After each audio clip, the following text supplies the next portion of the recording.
orang tua kita, kakek nenek kita, orang-orang yang berjasa dalam kehidupan kita, wa bil khusus li muallifi hadzal kitab wa di amwatina wa amwatikum wa amwatil muslimin anna allaha yaghfir lahum wa yarhamuhum wa yu'li darajatihim fil jannah wa yanfa'una bihim wa asrarihim wa anwarihim wa ulumihim wa nafahatihim fid dini wad dunya wal akhirah wa ala kulli niyatin salih wa ala kulli ma nawa bi salafus salih bi niyatil qabul wa tamami kulli sunni wa ma'mul wa ina hadratir rasul sallallahu alaihi wasallam. Al-Fatihah. A'udzubillahi minasyaitonir rajim. Bismillahirrahmanirrahim. Alhamdulillahirabbil alamin arrahmanir rahim maliki yaumiddin iyyaka na'budu wa iyyaka nasta'in ihdinas siratal mustaqim siratal ladzina an'amta alaihim ghairil maghdubi alaihim waladdallin. Amin. Bismillahirrahmanirrahim. Wa qala al-Imam Abdullah bin Alawi bin Muhammad al-Haddad rahimahullahu ta'ala wa nafa'ana bihi wa bi ulumihi fid dharaini amin. Wa'lam anna an-nasa fil amali ala thalathati asnaf. As-sanful awwal wa humus sabiquna minal anbiya'i was-siddiqin la amala lahum aslan fahum ala dawami mustash'iruna linuzulil mauti bihim musta'idduna lahu bil iqbalid daimi ala Allahi wa ala ta'atih mutafarrigina an asyghalid dunya bil kulliyah illa ma kana minha daruriyan fi haqqi anfusihim aw fi haqqi man la budda lahum minhu man asba'uhu wa qad saru fil ikbali ala Allah wa ala daril akhirah bihaitsu la qila li ahadihim innaka mayyitun ghadan lam yajid maudi'an liziyadah ala ma huwa alaihi minal amali shalih lintihaihi fihi ilal ghayatil qaswa allati laysa wara'aha ghayah wa kadzalika la yajidu syai'an yatrukuhu li'annahu qad taraka kulla syai'in la yajibu an ayyunzila bihil mautu wa huwa mulabisul lahu. Kita masih membahas tentang tulul amal, panjangnya angan-angan. Angan-angan yang dimaksud itu artinya masih perasaan lama hidup di dunia, seakan-akan belum lagi waktu kematian datang, masih banyak keinginan, masih banyak harapan, masih mampu untuk mewujudkannya. Perasaan itu masih kental, itu tulul amal. Nah, manusia di dalam menghadapi tulul amal itu terbagi menjadi tiga kelompok manusia di dalam menghadapi tulul amal. Kelompok pertama adalah minal anbiya wasiddiqin, kelompok seperti orang-orang yang dijadikan Allah sebagai nabi dan siddiqin. Para nabi banyak, 124.000. Siddiqin orang yang jujur. Siddiq itu kan jujur. Tapi yang dimaksud dengan jujur itu bukan hanya perkataannya, tetapi tingkah lakunya, keyakinannya, pola pikirnya, jujur dengan apa yang dikatakan oleh lisannya, seiring dia katakan inna salati wa nusuki wa mahyaya wa mamati lillahi rabbil alamin. Sesungguhnya salatku, ibadahku, hidupku, matiku lillah, karena Allah. Betul pikirannya, tingkah lakunya, sikapnya memang menunjukkan semua untuk Allah, jujur. Ketika dikatakan berimankah kamu kepada Allah, memang beriman secara lahir dan batin. Berimankah kamu kepada akhirat, memang beriman lahir dan batin, sehingga semua tingkah lakunya tidak keluar dari klaim keimanan dia. Dia mengklaim punya keimanan, dia mengklaim punya sifat keikhlasan, tetapi memang perilakunya tidak keluar dari klaim itu. Benar, sedikit. Itu kelompok yang pertama, menghadapi tulul amal. Bagaimana mereka menghadapi tentang tulul amal itu? La amala lahum aslan. Sejatinya mereka tidak punya amal, tidak punya angan-angan mereka. Sejatinya mereka tidak punya angan, tidak punya perasaan hidup lama di dunia, tidak ada ambisi-ambisi keduniaan, tidak ada cita-cita membangun dunia. Pokoknya asalnya tidak ada.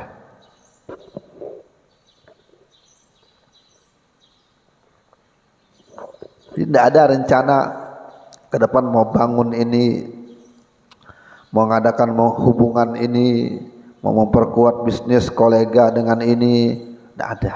Secara asal. Dan mereka selalu merasakan linuzulil mauti bihim, merasakan kematian itu benar-benar datang kepada mereka. Artinya benar-benar di hadapan mata mereka, benar-benar ada di menghantui mereka. Jadi kematian betul-betul mengintai mereka. Itu yang mereka rasakan. Sehingga mereka itu orang yang siap untuk berhadap kepada Allah, selalu siap. Sehingga mereka adalah orang-orang yang selalu siap berhadap kepada Allah dan selalu siap untuk berbuat taat. Ya, mutafarrighina an asghari dunya bil kulliyah. Mereka tidak mau sama sekali ikut terlibat dalam kesibukan duniawi. Ya. Kecuali, ada kecualinya. Kecuali perkara-perkara yang mereka memang mesti kerjakan dari kebutuhan-kebutuhan primer.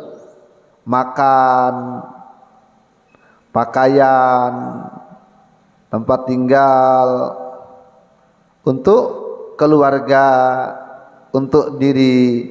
Jadi mereka hanya mengambil jatah duniawi mereka itu hanya kebutuhan-kebutuhan primer yang memang mesti diambil.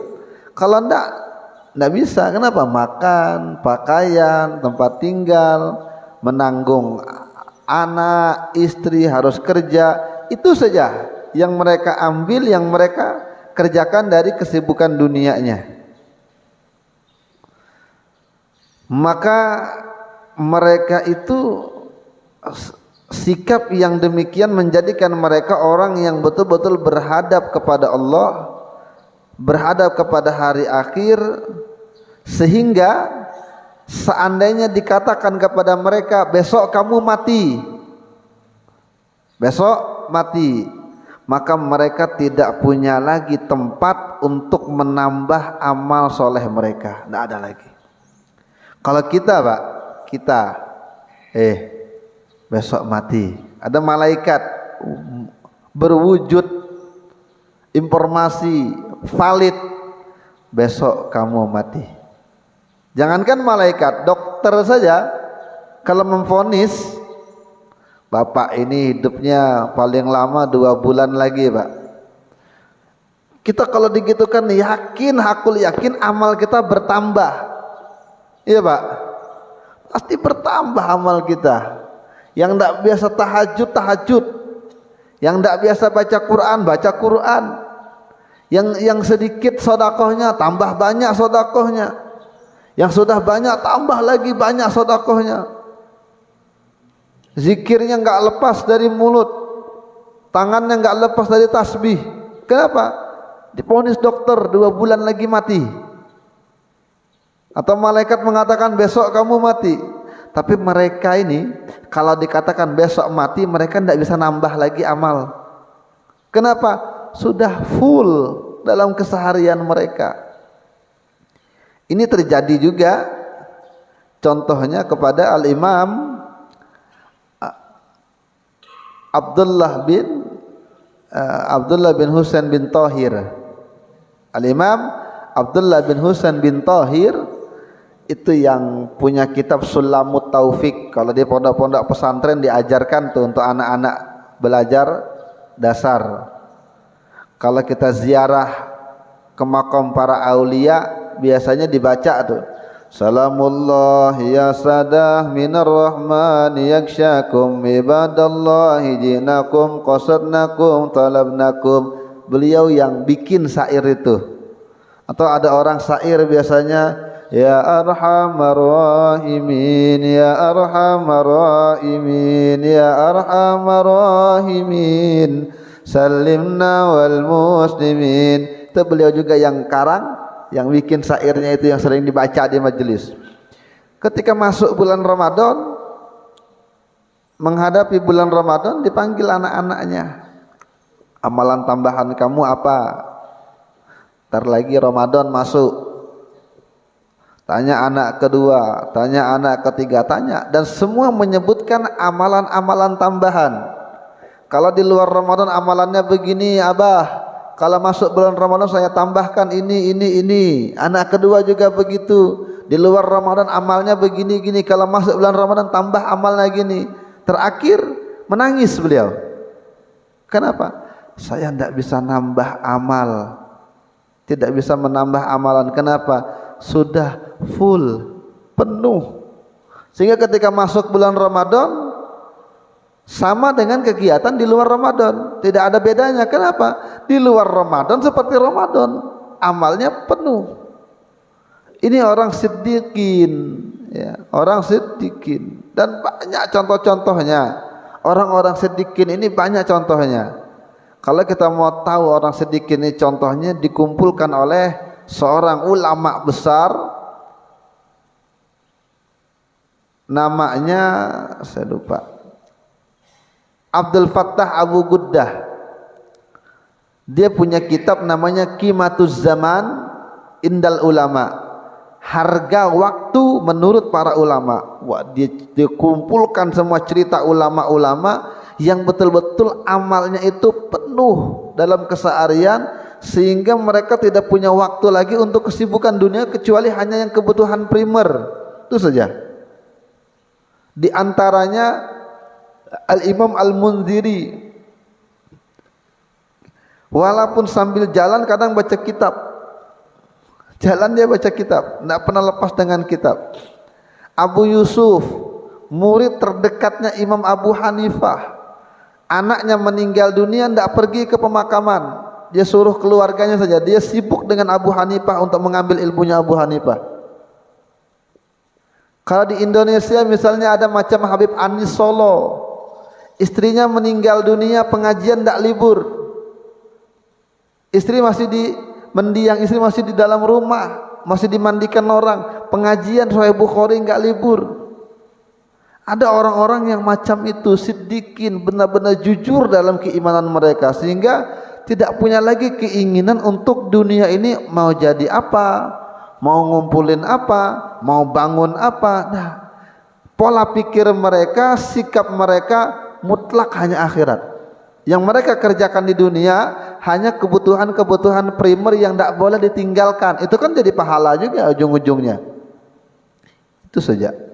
Sehingga ketika dikatakan besok mati, mereka tidak punya lagi waktu, tempat untuk menambah amal. Kenapa? Sudah penuh dalam keseharian. Tidak ada lagi, sudah full pokoknya. Demikian juga kalau seandainya kita dikatakan 2 bulan lagi mati atau besok lagi mati, tentu ada mungkin amalan-amalan yang kita tinggalkan, yang kita anggap kurang manfaat. Terlalu lama bermain HP, terlalu banyak santai kita, ada hobi-hobi yang kurang manfaat, atau bahkan kita melakukan maksiat yang kita tinggalkan.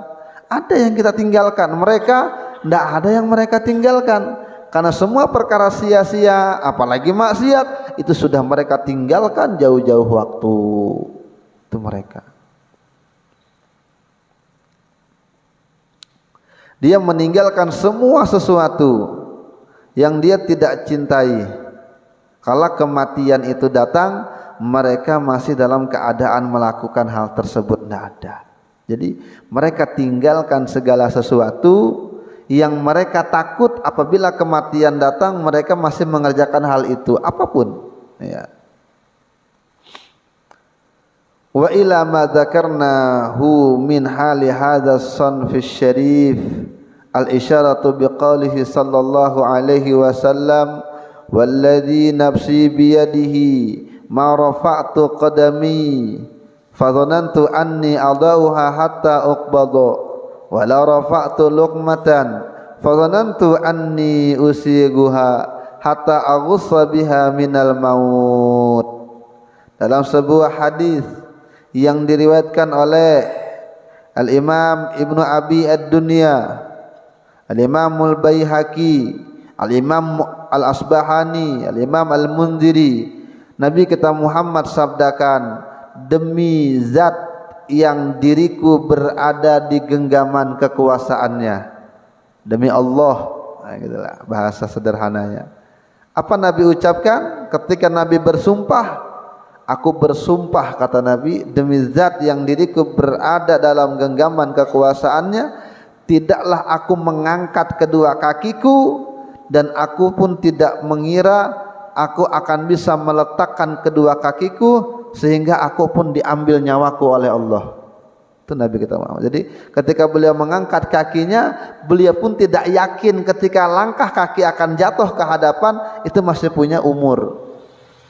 Nabi kita katakan begitu, aku tidaklah mengangkat kakiku kecuali aku sudah mengira aku akan diambil nyawanya oleh Allah, dan tidaklah aku memasukkan satu suapan ke dalam mulut dan aku pun mengira belum habis lagi suapan aku sudah diambil nyawaku oleh Allah. Itu yang beliau rasakan, ya, yang beliau rasakan, sehingga setiap waktunya selalu terisi dengan hal-hal manfaat. Setiap detik zikir, setiap hembusan napas zikir. Kenapa? Karena merasa kematian betul-betul di hadapan.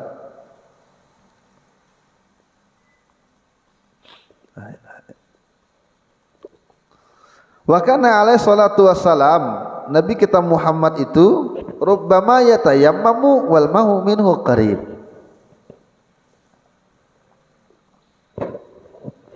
Terkadang, saya tidak tahu ini riwayat, tidak disebutkan riwayat siapa. Disebutkan terkadang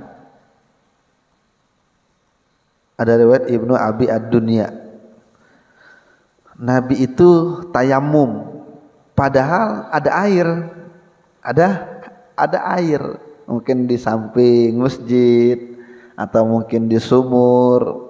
Tapi Nabi tayamum. Ditanya dengan sahabat, kenapa tayamum? Kan ada air. La adri la ali la ablaguhu. Aku ndak tahu, artinya aku ndak yakin. Bisakah kira-kira aku sampai ke sana? Jangan-jangan sudah mati duluan. Itu yang begitu Nabi itu selalu diliputi oleh rasa hadirnya kematian, sehingga Nabi tayamum. Padahal sumber air dekat. Ketika ditanya dengan sahabat, barangkali aku sudah mati sebelum sampai ke tempat air tersebut. Ya, kalau kita tidak usah lah. Ya, kalau kita wudhu saja. Kenapa? Ini lain perasaan, levelnya lain. Maksudnya tidak bisa diamalkan. Tiba-tiba kita di masjid, kenapa tidak wudhu? Takut mati. Jangan-jangan belum keluar masjid sudah mati. Enggak, keluar saja kita. Ya, ini Nabi. Ya. Hadis ini juga dhaif, sehingga tidak bisa dipakai untuk menetapkan hukum, tapi untuk memotivasi kita dipakai oleh ulama untuk fadilah-fadilah amal. Cuma terkadang mungkin saja kalau ada orang-orang itu yang levelnya memang perasaannya sudah begitu. Dia punya perasaan, dia punya kejiwaan yang emang tingkatannya seperti itu. Bisa mungkin. Seperti ada ulama wali besar namanya Zunnun Al-Misri. Zunnun Al-Misri itu ya, Al-Misri orang Mesir, dekat dengan sungai Nil, tapi tayamum, tidak mau turun ke pinggir sungai. Ditanya orang, kenapa guru tidak mau wudu? saya tidak yakin umur saya masih ada kalau saya pergi ke sungai bawah. Ya, tapi perasaannya jujur. Ini kan siddiqin. Ya, sudah begitu apalagi Nabi kita Muhammad sallallahu alaihi wasallam, maka punya perasaan yang memang begitu perasaannya, sehingga ya dibenarkan saja dalam kejadian orang-orang seperti itu. Kalau kita ya mohon maaf belum kayaknya lagi kita. Jadi kalau memang mau wudu ya wudu saja. Itu kelompok yang pertama. Bagaimana mereka berhadapan dengan angan-angan kehidupan. Pada intinya mereka ternyata tidak punya angan-angan. Yang mereka kerjakan di dunia hanya kebutuhan-kebutuhan primer yang mesti mereka lakukan. Itu saja yang pertama. Kelompok yang kedua wahumul muqtasiduna minal akhyari wal abrar. Ini orang-orang yang tengah-tengah. Al-muqtasidun, orang-orang yang tengah-tengah, sedang-sedang, ideal. Ya, maksudnya ini orang baik. Yang kedua ini tengah-tengah, tidak terlalu tinggi seperti para anbiya, tapi tidak terlalu larut seperti orang-orang yang lalai. Siapa mereka? Minal akhyar wal abrar. Ini orang-orang pilihan. Orang-orang yang beruntung, yang sudah membangun jiwanya, yang sudah melatih jiwanya, yang sudah membiasakan untuk melawan nafsunya, hingga akhirnya mereka sampai di tahapan lahum amalun qasir. Mereka punya angan-angan, itu punya, tetapi pendek, tidak panjang, sedikit, tidak banyak. La yulhihim anillahi wa an dzikrihi. Yang mereka itu tidak dilalaikan dengan angan-angannya itu untuk mengingat Allah dan untuk berzikir kepada Allah. Tidak dilalaikan. Ya mungkin punya tabungan, punya. Kenapa punya tabungan? Kalau tiba-tiba masuk rumah sakit kan biaya ada. Ini kenapa punya tabungan? Jaga-jaga ini anak masa sekolah.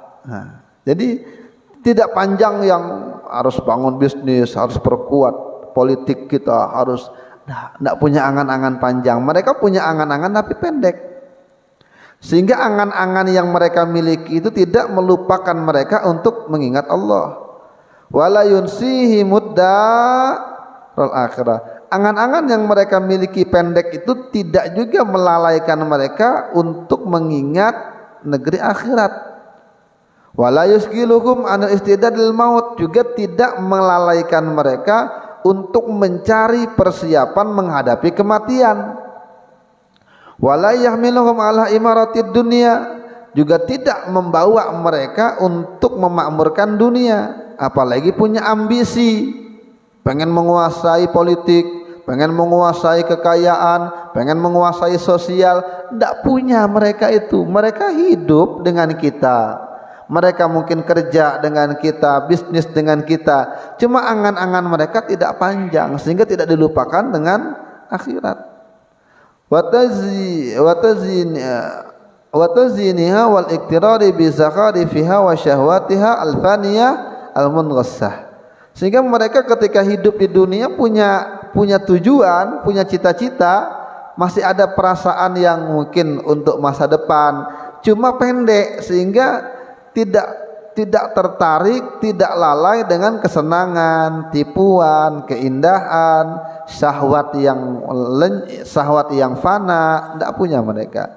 Walakinnahum la yu'tu minal quwwati mithla ma u'tiya sanful awal min dawamil istish'ari nuzulil maut. Tetapi mereka tidak diberikan oleh Allah kekuatan seperti kekuatan kelompok pertama yang selalu dalam perasaan mati betul-betul di hadapan kakinya, di hadapan matanya, betul-betul menguasai pikirannya. Jadi levelnya lebih rendah daripada level para anbiya dan siddiqin. Ya, artinya mudah-mudahanlah kita sampai di tahap ini pun syukur sekali. Artinya hidup di dunia bisnis jalan, tabungan ada, tapi semata-mata tidak melalaikan kita kepada Allah. Dan kita lakukan itu pun untuk kebaikan maslahat kita hidup di akhirat. Ini yang kita pengenkan, ya. Mereka orang yang tidak diberikan kekuatan seperti kekuatan kelompok pertama di dalam menyikapi kematian, ya, sehingga mereka selalu merasa mati itu dekat setiap saat. Kelompok pertama. Kelompok kedua ya kadang ingat juga, cuman tidak dihantu-hantui dengan kematian. Mungkin gambaran kelompok pertama tadi ya kayak itu, kayak diponis dengan dokter mau mati itu, selalu begitu keadaannya. Tapi kelompok pertama diponis dokter, Bapak sebulan lagi mati, bagaimana perasaannya? Apa masih mau ambisi mau bangun bisnis? Apa masih ada ambisi pengen melakukan maksiat? Apa pengen apa tidak tertarik untuk menambah taat? Mestilah tertarik untuk menambah taat, mestilah meninggalkan semua maksiat. Kenapa? Diponis dokter sebulan lagi mati.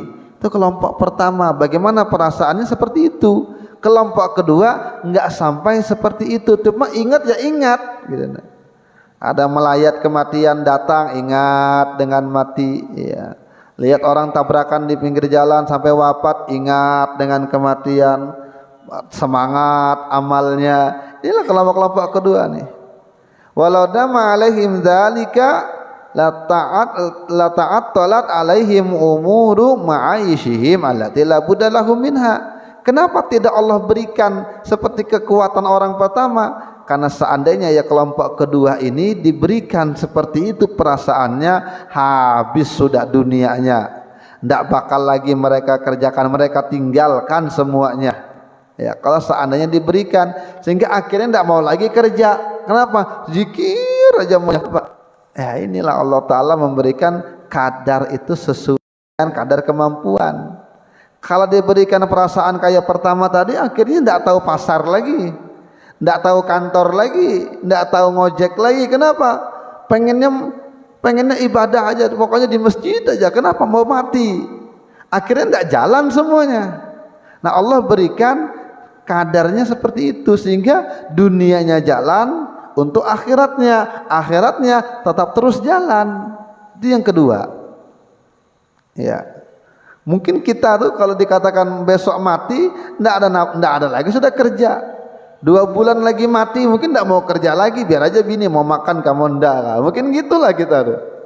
Jadi wajar saja mungkin belum sampai di tingkatan para nabi. Kalau para nabi tetap jalan, cari rezeki tetap jalan, mengayomi masyarakat tetap jalan, berperang tetap dilakukan. Banyak kegiatan-kegiatan positif Nabi masih jalan, padahal perasaannya udah begitu. Kalau kita kan tidak sanggup. Ada orang di balik papan, sebagai contoh lah, ini kan nasihat, teori, tapi ternyata pada praktek lapangannya ada orang yang tidak sanggup di kelompok pertama, cuma memang dihadapkan dengan keadaan kelompok pertama sehingga semua dunia dia tinggalkan. Kenapa? Betul-betul akhirat saja. Tidak bisa juga disalahkan karena mereka dihadapkan dengan penghadapan yang tidak mungkin mereka hindari. Apa? Bilang guru kami yang menghadapi orang itu, yang ketemu, orang tua ini selalu ada di masjid. Ya, jadi heran, tidak kerja kah gitu. Ternyata orang ini pernah tidur itu mati. Dia mimpi mati, lalu ditanya dengan malaikat, pokoknya betul-betul kayak kiamat dah. Pokoknya dia merasakan dia sudah mati, tidur itu. Ketika bangun, perasaannya persis, tidak hilang. Ya mungkin kayak diponis dokter gitulah. Akhirnya yang dia tahu cuma rumah, masjid, rumah, masjid, rumah, masjid. Untungnya dia sudah tua. Betul-betul tidak lagi punya kemampuan untuk hidup di dunia yang kerja keras, tidak lagi. Mungkin tanggungan sudah lepas semua. Hingga akhirnya hidupnya apa? Rumah, masjid, rumah, masjid. Gitu saja dia bilang. Karena dia sudah dimimpikan, dia mimpi mati itu. Nah kita bayangkan kalau kita masih punya tanggungan, masih punya kehidupan, harus bersosial, mungkin ada yang jadi RT, mungkin ada yang jadi lurah. Kira-kira kalau diberikan kekuatan seperti orang pertama tadi, yang memang betul-betul dihantu-hantui dengan kematian, akhirat di depan mata, tidak jalan semuanya, tidak jalan. Ya, jadi keseimbangan yang Allah berikan itu memang indah sekali. Ada orang yang ambisi dengan dunia, terbangun bangunan-bangunan yang tinggi-tinggi itu, terbangun jembatan, terbangun jalan raya, semua terbangun. Kenapa? Karena masih ada ambisi orang-orang yang hidup di dunia. Kalau tidak ada itu, jadi nafsu itu kenapa diciptakan dengan Allah? Karena memang ada hikmah kebaikan. Walaupun sering sekali konotasinya negatif, menjerumuskan orang, melalaikan orang, tapi satu sisi nafsu itu kan bisa dipakai buat kebaikan. Ada orang miskin, malas. Miskinnya karena malas, bukan nasib. Disindir sama tetangga, hidup miskin ini ya. Tersinggung, nafsunya timbul, pokoknya aku pengen jadi kaya, harus usaha jadi kaya. Tidak lagi minta-minta, tidak lagi menzalimi hak orang, tidak lagi mengeluh dengan kemiskinan. Kenapa? Sudah sugih. Gara-gara nafsunya yang main, tidak terima ketika dikatakan orang miskin. Artinya kan terbangun hal-hal kebaikan. Ya, mungkin tapi ya salah awalnya kalau nggak dibaikin. Ada anak-anak yang sekolah pondok, bahkan ada ulama sendiri yang mengatakan, aku berterima kasih dengan nafsuku, dia bilang. Karena waktu muda dia punya ambisi pengen jadi ulama. Ya, punya ambisi pengen jadi ulama. Tidak mau kalah saingan dengan teman-teman yang cerdas-cerdas, sehingga tujuan awal belajar itu untuk menyaingi kecerdasan si fulan itu. Belajar dia. Ya lupa kalau belajar karena Allah Ta'ala betul-betul lillahi ta'ala, tapi masih tersisipkan nafsu. Tidak mau kalah ranking dengan teman, tidak mau mungkin ketinggalan dengan ustadz fulan, sehingga belajar itu motivasinya banyak dengan hal-hal yang nafsu juga. Tapi karena nafsunya kuat seperti itu, terangkat dia. Sudah dia terangkat, sadar, hingga dia lepaskan nafsu-nafsu yang tidak baik. Karena ada manfaat nafsu itu di satu sisi. Nah, satu sisi orang yang punya ambisi dengan nafsunya itu, terbangunlah dunia kita dengan mudah.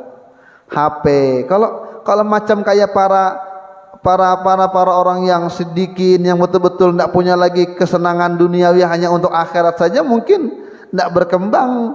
Bagaimana kehidupan modern dengan teknologi canggih, HP yang canggih, transportasi yang canggih. Kenapa? Yang penting dunia itu cukup gitu. Nah, kalau semuanya diberikan perasaan seperti orang pertama tadi, tidak jalan semuanya. Kecuali para nabi, para siddiqin, ketika mereka diberikan rasa itu, mereka sanggup sehingga dunia akhirat mereka tetap seimbang. Ya kayak nabi, tetap aktivitas, tetap mengayomi masyarakat, kehidupan misalnya antar negara tetap jalan. Nabi membangun institusi misalnya Piagam Madinah, kerjasama dengan orang Yahudi, kerjasama dengan orang Nasrani, semua terbangun dengan baik. Bagaimana layaknya kepala negara, jalan, tapi perasaan itu masih ada. Nah ini yang orang itu nggak sanggup kalau dikasihkan perasaan itu. Kenapa? Kalau dikasihkan dia tinggalkan semua dunianya.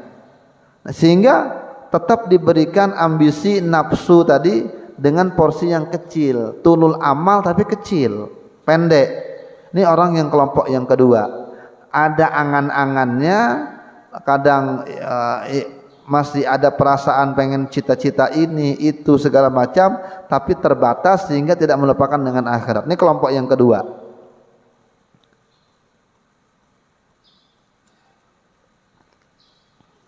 Sehingga kalau datang perasaan pengen mati itu tidak merdeka, terikat, tidak mau lagi kerja. Tapi kalau kelompok pertama merdeka, ketika turun perasaan di hati mereka tetap merdeka, tidak terikat dengan itu, tetap aktivitas jalan. Ya Pak, kita ini kalau kita pikir-pikir, kalau memang diberikan perasaan kayak Nabi, kayak Siddiqin tadi, udah terikat kita. Tidak mau lagi mungkin berhubungan badan dengan istri pun tidak nafsu lagi sudah. Kenapa? Mau mati dah perasaan. Hingga akhirnya tidak merdeka dengan rasa itu, terikat. Kalau para anbiya mustakil, mereka merdeka tetap. Jadi ketika perasaan itu ada, cuma tidak mengganggu kehidupan mereka. Ini kelompok kedua. Wa min hadhil haitsiyah yaqalu inna minal amali rahmah. Nah ini Dari sudut pandang yang kedua ini, kalau kita teliti dengan lebih dalam lagi, maka bisa dikatakan angan-angan itu menjadi rahmat bagi kelompok kedua. Tadi nafsu pun terkadang menjadi rahmat. Ya. Karena punya ambisi, ya terbangunlah semua itu. Ya, tidak macet lagi jembatan Mahakam. Kenapa? Udah 2, misalnya gitu kan. Tidak susah lagi kita mau pulang kampung, tidak perlu berhari-hari. Kenapa? Udah ada pesawat. Tidak perlu pakai binatang, kuda, unta lagi kalau mau pulang kampung. Kenapa? Udah ada bis dan mobil, semua terbangun. Ya. Satu sisi rahmat dia. Yakni yang aku maksud adalah amal, ini angan-angan, kalau tidak ada wujudnya dunia ini rusak. Latazalzalat umuruddin wad dunya. Bahkan perkara agama ikut jadi rusak ketika tidak terbangun lagi dunianya, angan-angannya hilang, tidak peduli lagi sudah. Mau agama ini tertinggal dengan teknologi baratnya hingga lepas. Ini satu sisi propaganda barat itu berhasil dari segi ini. Mereka itu mampu meninabobokkan kita bukan dengan perkara dunia, tapi dengan perkara akhirat. Itu kan propagandanya kolonial dulu. Udah, kiai dengan santri tidak usah belajar politik, tidak usah belajar dunia, akhirat aja.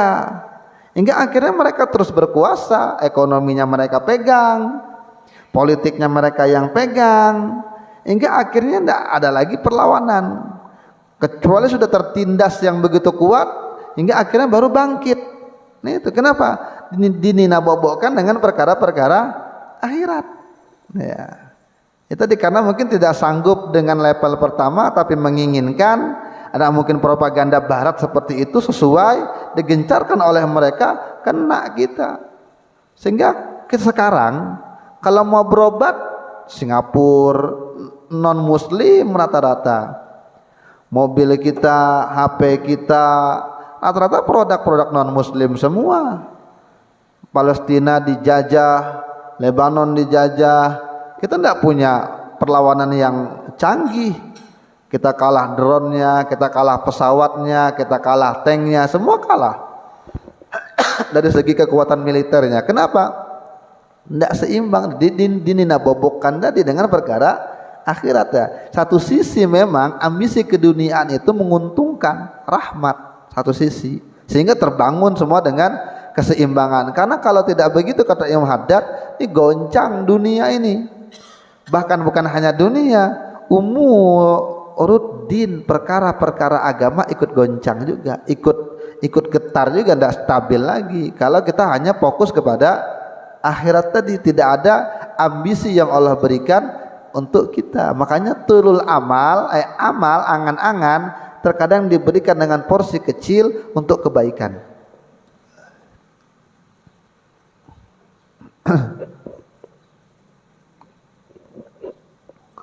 Dan kiasan itu kita temukan kok.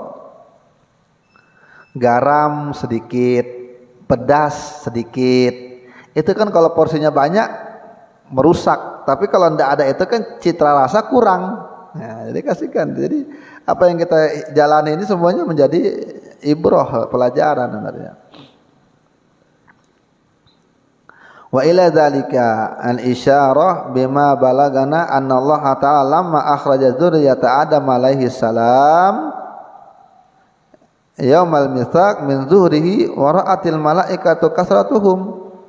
Ini yang ada ambisi nafsu tadi, yang ada tulul amal sedikit tadi amalnya, angan-angannya itu persis seperti yang diisyaratkan dalam satu riwayat ketika Allah Ta'ala mengeluarkan anak keturunan Adam di waktu sebelum ada dunia, baru planning. Allah baru memplanning kehidupan dunia, belum ada dunia lagi, tapi masih dalam perencanaan. Ketika dalam perencanaan itu dilihat oleh malaikat, ya Allah, jumlah mereka itu banyak sekali. Jumlah mereka itu banyak sekali. Ya. Sehingga tidak cukup nanti dunia. Kata Allah Ta'ala, aku akan bikin kematian. Aku akan bikin kematian. Sehingga dunia selalu cukup untuk mereka. Terlalu penuh dunia ini. Terkadang datang bala yang besar, tsunami, ada nanti mungkin peperangan, sehingga cukup lagi dunia ini. Terus begitu. Nanti ada yang lahir, ada yang mati, ada yang lahir sehari, ada yang mati. Jadi berimbang, rumah sakit itu berimbang, ada angka kelahiran, angka kematian. Jadi ketika malaikat melihat Allah menciptakan manusia, kan malaikat kan tidak mengira kalau ada kematian, karena dia kan tidak mati-mati sampai hari kiamat. Jadi kata malaikat, ya Allah, kalau ciptakan banyak begitu nanti beranak pinak tidak cukup dong dunia. Tenang, kata Allah, aku akan ciptakan kematian bagi mereka. Ya Allah, kalau kau ciptakan kematian bagi mereka, mereka tidak nikmat lagi hidupnya, mikirkan mati aja. Tidak bisa membangun itu, tidak bisa membangun ini. Kenapa? Sibuk mengingat kematian, tidak nikmat hidupnya. Mau makan ingat mati, tidak jadi makan. Mau berhubungan badan dengan istri ingat mati, kendor. Tidak bisa. Ya Allah, gimana kalau begitu? Kata Allah Ta'ala, tenang, ini ilun amalan. Aku akan bikinkan buat mereka tuh angan-angan, cita-cita yang panjang, ambisi nafsu begini. Aku bikin buat mereka sehingga mereka lupa dengan kematian, agar dunia mereka tetap terbangun.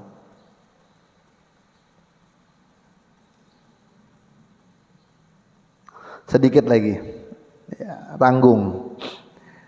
Makanya Nabi mengatakan, sesungguhnya malaikat itu mengatakan kepada keluarga mayit apabila mereka balik dari kuburnya. Apa kata malaikat? Membisik-bisikkan di keluarga mayit, balik kalian, pulang, sudah kembali ke dunia kalian masing-masing. Yang kerja, ayo kerja. Yang bisnis, bangun lagi bisnisnya.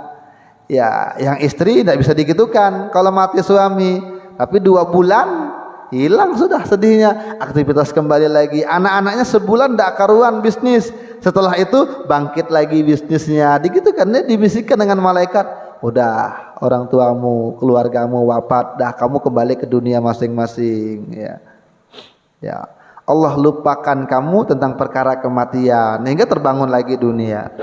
Malaikat itu tidak mendoakan kepada orang beriman untuk keburukan, yaitu tulul amal yang tercela, tetapi mereka itu mendoakan karena kebaikan. Kan tidak mungkin malaikat itu mendoakan keburukan buat orang beriman, sehingga ketika mereka membisikkan, pulang saja kamu, selesai sudah pemakaman, kamu hidup dengan duniamu lagi, dengan kerjaanmu, dengan bisnismu. Mereka tidak mungkin mengarahkan kepada keburukan, mereka hanya mengarahkan kepada kebaikan buat orang-orang beriman. Namanya malaikat, berarti memang di dunia itu masih tersimpan kebaikan.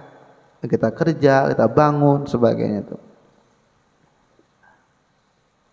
Tetapi dengan angan-angan yang pendek, tidak panjang,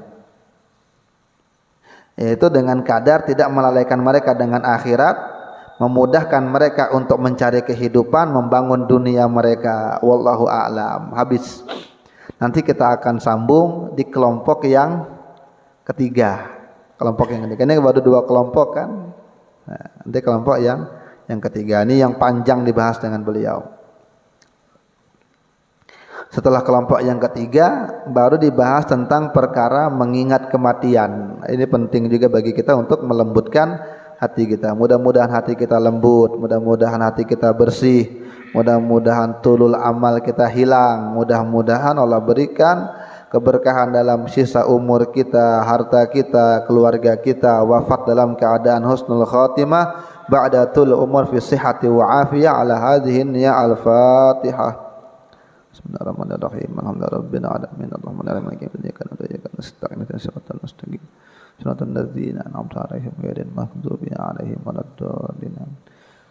Amin ya Allah ya arhamar rahimin. Alhamdulillahirabbil alamin. Shalli wa sallim ala sayidina Muhammadin wa ala alihi wa sahbihi ajma'in. Allahumma faqihna fid din wa 'allimna ta'wil waj'alna min ahli ilmi wa amal waj'alna min ibadika as-salihin ya Fattah ya Alim. Iftah alaina futuha wa munuha wa rusukha bil ilmi wal yakin wa anta khairul fatihin. اللهم استر عيوب معلمينا ولا تذب بركة علومهم أنا ربنا آتنا في الدنيا حسنة وفي الآخرة حسنة وقنا عذاب النار وصلى الله على سيدنا محمد وعلى آله وصحبه وسلم الحمد لله رب العالمين.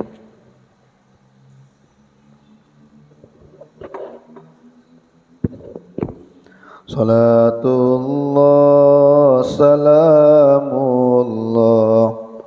ala taha rasulillah